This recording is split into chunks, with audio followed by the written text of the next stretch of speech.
আসসালামু আলাইকুম। আজ রবিবার 3 এপ্রিল 2026। স্বাগত প্রবাসী সিটি সৌদি বুলেটিনে। সাথে আছে আমি শরীফুল ইসলাম।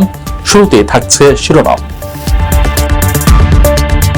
সৌদিতেও চলছে দুর্নীতির মহোৎসব, বহু সরকারি কর্মকর্তা গ্রেফতার। সৌদিতে ভয়ঙ্কর কাণ্ড ঘটালো শিশু, ভাইরাল ভিডিও ঘিরে সমালোচনা। আমিরাতকে গুড়ে দেওয়ার পরিকল্পনা ইরানের, চাঞ্চল্যকর তথ্য ফাঁস। প্রবাসীর মর্মান্তিক পরিণতি, সহায় সম্বল বেচে সৌদিকে ফিরলেন লাশ হয়ে। দর্শক দেখছিলেন শিরোনাম, এবারে পুরো খবর। প্রবাসীদের জন্য নির্মাণ হচ্ছে দেশের প্রথম স্মার্ট সিটি, যেখানে থাকছে স্কুল, মসজিদ, হাসপাতাল, সুইমিং পুল, হেলিপ্যাড, পাঠাগার, জিম, সুপারমার্কেট, শিশু পার্ক সহ সকল নাগরিক সুবিধা। মাত্র 30 লাখ টাকা বিনিয়োগে মিলছে আকর্ষণীয় ফ্ল্যাট। প্লাটিনাম ইনভেস্টরদের জন্য ঢাকা বিমানবন্দরে ভিআইপি প্রোটোকল সুবিধা। বিস্তারিত জানতে যোগাযোগ করুন স্ক্রিনে দেয়া হোয়াটসঅ্যাপ অথবা ইমো নাম্বারে। সৌদি আরবের সরকারি দপ্তরের উচ্চপদস্থ কর্মকর্তাদের বড় একটি অংশ জড়িয়ে পড়েছেন ঘুষ ও দুর্নীতির সাথে। দেশটির দুর্নীতি বিরোধী সংস্থা নাজাহা গত এপ্রিলে বড় ধরনের সাঁড়াশি অভিযান চালিয়ে 97 জনকে গ্রেফতার করেছে। মূলত ঘুষ লেনদেন ও ক্ষমতার অপব্যবহারের অভিযোগেই এই কঠোর পদক্ষেপ নেওয়া হয়েছে, যা আন্তর্জাতিক মহলে ব্যাপক আলোচনার জন্ম দিয়েছে। বাংলাদেশের সরকারি দপ্তরের চেনা দুর্নীতির চিত্রের মতোই এবার সৌদি আরবে মিলছে অনিয়মের ভয়াবহ থাবা। এক মাসে 3000 অভিযানে ধরা পড়ল 97 জন। বাংলাদেশের মতো খোদ সৌদি আরবেও সরকারি কর্মকর্তাদের বড় একটি অংশ জড়িয়ে পড়েছেন ঘুষ ও ক্ষমতার অপব্যবহারের জালে। দেশটির দুর্নীতি বিরোধী শক্তিশালী সংস্থা নাজাহা গত এপ্রিল মাস জুড়ে বড় ধরনের এক সাঁড়াশি অভিযান চালিয়ে দুর্নীতির এই চিত্র সামনে এনেছে। 1 মে প্রকাশিত এক প্রতিবেদনে জানানো হয়, মাস জুড়ে 3041টি ঝটিকা অভিযানে 259 জন সন্দেহভাজনকে জিজ্ঞাসাবাদের আওতায় আনা হয়েছে, যার মধ্যে 97 জনকে সরাসরি গ্রেফতার করা হয়। তদন্তের আওতায় থাকা ব্যক্তিদের মধ্যে স্বরাষ্ট্র, প্রতিরক্ষা, স্বাস্থ্য ও মানব সম্পদ মন্ত্রণালয়ের মতো গুরুত্বপূর্ণ দপ্তরের উচ্চপদস্থ কর্মকর্তারা রয়েছেন। তাদের বিরুদ্ধে মূলত ঘুষ লেনদেন এবং পদের অপব্যবহার করে ব্যক্তিগত ফায়দা হাসিলের সুনির্দিষ্ট অভিযোগ রয়েছে। যদিও তদন্তের প্রয়োজনে কয়েকজনকে জামিনে মুক্তি দেওয়া হয়েছে, তবে কাউকেই অভিযোগ থেকে রেহাই দেওয়া হয়নি। প্রশাসনের রন্ধ্রে থাকা এ অনিয়ম নির্মূলে সৌদি কর্তৃপক্ষ এখন জিরো টলারেন্স নীতিতে অটল। সরকারি সম্পদ রক্ষায় নাজাহার এই কঠোর পদক্ষেপ বর্তমানে আন্তর্জাতিক মহলেও ব্যাপক আলোচনার জন্ম দিয়েছে। সৌদি আরবের রাস্তায় পার্ক করে রাখা একটি গাড়ির খোলা দরজা দিয়ে হঠাৎ এক অবশিশু চালকের আসনে উঠে পড়ে। মুহূর্তের ভুলে গাড়িটি তীব্র বেগে পেছনের দিকে চলতে শুরু করে এবং সজোরে দেয়ালে ধাক্কা দেয়। সিসিটিভি ফুটেজে এমন ভয়ঙ্কর দৃশ্য দেখে নেটিজেনরা রীতিমতো শিউরে উঠেছেন এবং বাবা মা গাড়ি চালকদের চরম অবহেলার তীব্র সমালোচনা করছেন। সৌদি আরবের রাস্তায় পার্ক করে রাখা গাড়িতে উঠে পড়ে এক অবুঝ শিশু। মুহূর্তের ভুলে গাড়িটি পেছনের দিকে তীব্র বেগে চলতে শুরু করে এবং দেয়ালে সজোরে ধাক্কা দেয়। দুর্ঘটনার ওই দৃশ্য দেখে রীতিমতো শিউরে উঠেছেন নেটিজেনরা। সিসিটিভি ফুটেজে দেখা যায়, একটি আবাসিক এলাকার রাস্তার পাশে সিলভার রঙের গাড়িটি পার্ক করা।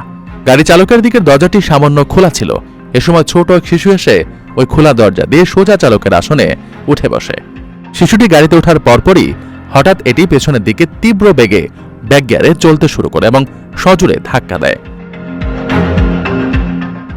ভিডিওর শেষাংশে দুর্ঘটনার পরপরই আশপাশ থেকে বয়স্কদের আতঙ্কিত হয়ে দৌড়ে আসতে দেখা যায়। যদিও অশেষ রহমতে বড় ধরনের কোনো প্রাণহানি ঘটেনি এবং ভুক্তভোগী শিশুটি নিরাপদে আছে, তবে এই ঘটনা সামাজিক যোগাযোগ মাধ্যমে ব্যাপক ক্ষোভ ও আলোচনার জন্ম দিয়েছে। নেটিজেনরা বাবা মা ও গাড়ি চালকদের চরম অবহেলার তীব্র সমালোচনা করছেন। অনেকে বলছেন, গাড়ি চালু রেখে বা চাবি ভেতরে রেখে এভাবে দরজা খোলা অবস্থায় ফেলে যাওয়া এক ধরনের অপরাধ। চালকের একটি ছোট ভুলের কারণে আজ একটি নিষ্পাপ শিশুর প্রাণ অকালেই ঝরে যেতে পারত। আপনার স্বপ্নগুলো আকাশ ছুবে প্রবাসীর হেলিকপ্টারের মাধ্যমে। বিয়ে, জন্মদিন অথবা যে কোনো বিশেষ প্রয়োজনে হেলিকপ্টার ভাড়া করতে যোগাযোগ করুন স্ক্রিনে দেওয়া নাম্বারে। প্রবাসীর হেলিকপ্টার, নিরাপদ ও সাশ্রয়ী বাহনের বিশ্বস্ত নাম। সংযুক্ত আরব আমিরাতকে সম্ভাব্য সামরিক লক্ষ্য হিসেবে বিবেচনা করার কথা সৌদি আরব প্রমাণের কাছে ইঙ্গিত দিয়েছে ইরান। মার্কিন সংবাদ মাধ্যম দ্য ওয়াল স্ট্রিট জার্নালের এক চাঞ্চল্যকর প্রতিবেদনে এই তথ্য জানা গেছে। বিশ্লেষকদের মতে, যুক্তরাষ্ট্র ঘনিষ্ঠ উপসাগরীয় আরব দেশগুলোর মধ্যে কৌশলগতভাবে বিভক্তি সৃষ্টি এবং পারস্পরিক সন্দেহ বাড়ানোর লক্ষ্যেই ইরান এমন পদক্ষেপ নিয়েছে। আমিরাতকে ধ্বংস করে দেওয়ার পরিকল্পনার কথা সৌদি আরবকে জানিয়েছিল ইরান। মার্কিন সংবাদ মাধ্যম দ্য ওয়াল স্ট্রিট জার্নাল শনিবার এক প্রতিবেদনে এই চাঞ্চল্যকর তথ্য জানিয়েছে। প্রতিবেদনে বলা হয়েছে, তেহরান রিয়াদ ও ওমানের কাছে ইঙ্গিত দেয় যে তারা আমিরাতকে সম্ভাব্য সামরিক লক্ষ্য হিসেবে বিবেচনা করছে। বিশ্লেষকদের মতে এর মাধ্যমে উপসাগরীয় দেশগুলোর মধ্যে বিভক্তি সৃষ্টি করাই ছিল ইরানের কৌশল। দীর্ঘদিন ধরেই সৌদি আরব ও আমিরাতের সম্পর্ক পুরোপুরি মসৃণ নয়। সাম্প্রতিক সময়ে জ্বালানি জোট ওপেক থেকে আমিরাতের সরে আসার ঘটনাও দুই দেশের মধ্যে দূরত্ব বাড়িয়েছে বলে ধারণা করা হচ্ছে। আঞ্চলিক পরিস্থিতি বিশ্লেষণকারী বিভিন্ন সূত্র বলছে, ইরানকে কেন্দ্র করে উদ্ভূত উত্তেজনা দুই দেশের মধ্যে ঐক্য গড়ে তোলার বদলে পারস্পরিক সন্দেহ আরও বাড়াচ্ছে। প্রতিবেদন অনুযায়ী এক পর্যায়ে ইরানের কর্মকর্তারা সরাসরি সৌদি আরবকে জানায় যে তারা আমিরাতের বিরুদ্ধে কঠোর পদক্ষেপ নিতে প্রস্তুত। বিশ্লেষকদের ধারণা, যুক্তরাষ্ট্র ঘনিষ্ঠ আরব দেশগুলোর মধ্যে দূরত্ব বাড়াতে ইরান কৌশলগতভাবে এমন পদক্ষেপ নিচ্ছে।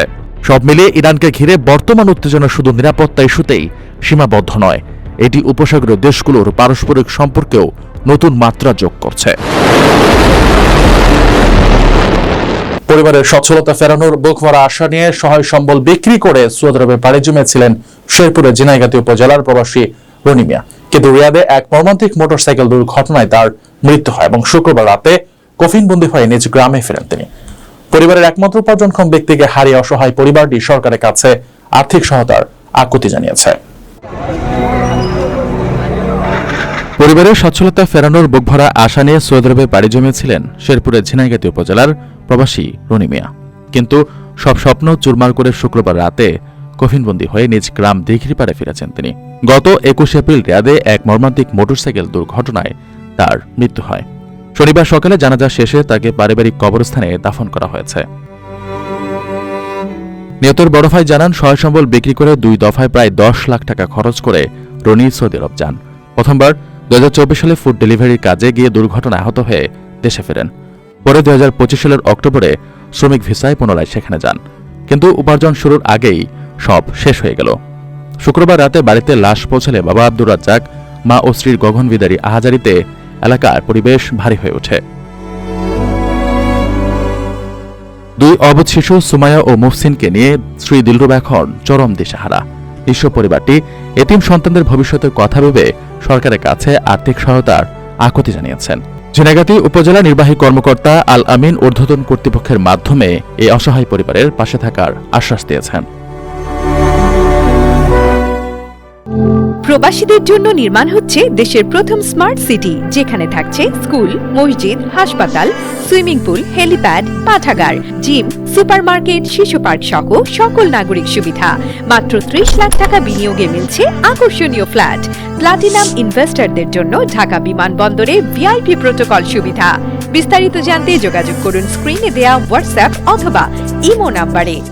দর্শক, দেখছিলেন প্রবাসী সিটি সৌদি বুলেটিন। শেষ করার আগে শিরোনামগুলো জানিয়ে দিচ্ছি আর একবার।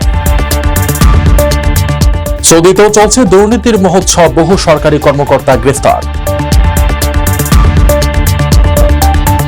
সৌদিতে ভয়ঙ্কর কাণ্ড ঘটালো শিশু, ভাইরাল ভিডিও ঘিরে সমালোচনা। আমিরাতকে গুড়ে দেওয়ার পরিকল্পনা ইরানের, চাঞ্চল্যকর তথ্য ফাঁস।